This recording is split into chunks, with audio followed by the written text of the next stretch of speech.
let's talk about something that could have changed the entire FPS landscape. I'm talking about futuristic shooters, and more specifically, how Activision completely missed the perfect moment to create a standalone futuristic FPS series separate from Call of Duty.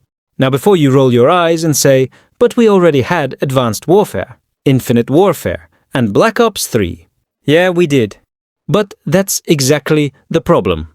Those games were all tied to Call of Duty, a franchise built on boots-on-the-ground, modern military realism. So when Activision tried to slap jetpacks and laser rifles onto that brand, the fanbase revolted. Not because the games were bad, but because they weren't what people expected from Call of Duty. See, around 2014 to 2016, we were entering what could have been a golden age of futuristic shooters. Titanfall had just dropped and blew everyone's minds with wall running and mechs. Destiny was taking players to alien planets with space magic.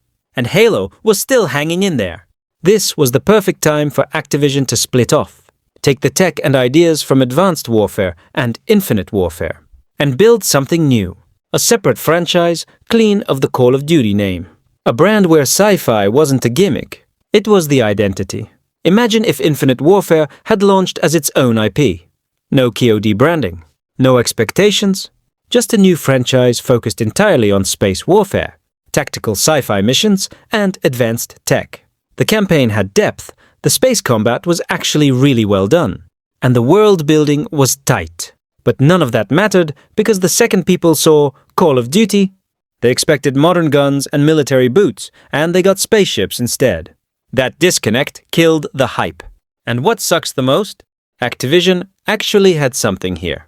The movement systems, the futuristic weapons, the tech-driven kill streaks. They weren't bad. They were just judged by the wrong audience.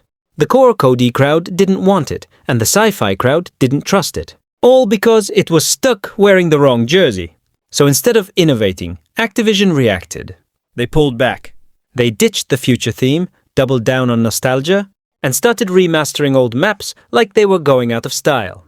And now in 2025, we're in this weird loop where every COD feels like a remix of the same formula. Meanwhile, the potential for a dedicated, futuristic FPS franchise is still just sitting there, untouched. So let's imagine a world where Activision actually followed through, where instead of trying to force futuristic gameplay into a Call of Duty skin, they created an original series, something bold, something built from the ground up to embrace sci-fi combat. Picture this, a new IP, clean branding, fresh identity, not weighed down by KOD's legacy. The setting? A late 2100s Earth teetering on collapse, with mega corporations, rogue AI, and orbital wars. The campaign could follow a specialized strike unit sent on Black Ops, missions across Mars colonies, asteroid fields, and space stations. Real gritty sci-fi, not fantasy. Still grounded in military tactics, but with the freedom to imagine future warfare as something more than just red dot sights and carbon fiber. Multiplayer would be a sandbox of movement and gadgets. Wall running, zero-G gunfights, hacking enemy drones mid-combat stuff you'd never get away with in a traditional COD. Score streaks could be orbital strikes, EMP satellites, or nanobot swarms. And the customization? Deep. Classes built around tech trees instead of perks. Actual role-based gameplay, like Recon, Engineer, or CyberOps. They could have released this on a staggered cycle, rotating with KOD. Let one team focus entirely on the futuristic series, while the others maintain traditional and modern warfare. This wouldn't just avoid franchise fatigue. It would expand the brand without diluting it. And here's the thing. The audience was already there.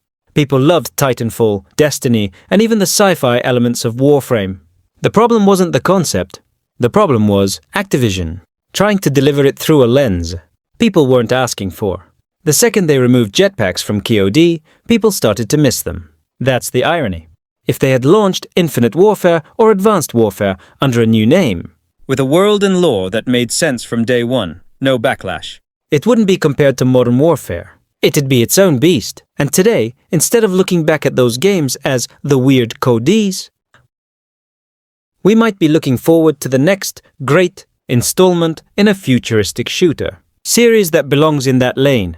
But now, it feels like Activision is scared of the future. stuck recycling nostalgia, scared to innovate unless it's guaranteed safe. And the sad part is, the window hasn't closed completely. People still want something fresh. They're tired of seeing the same old maps with a fresh coat of paint. All it would take is the guts to say, we're building something new, not another reboot, not another remaster, just something original. And if they don't do it, someone else will. Because the future of shooters? It's still out there, waiting, just not in the past.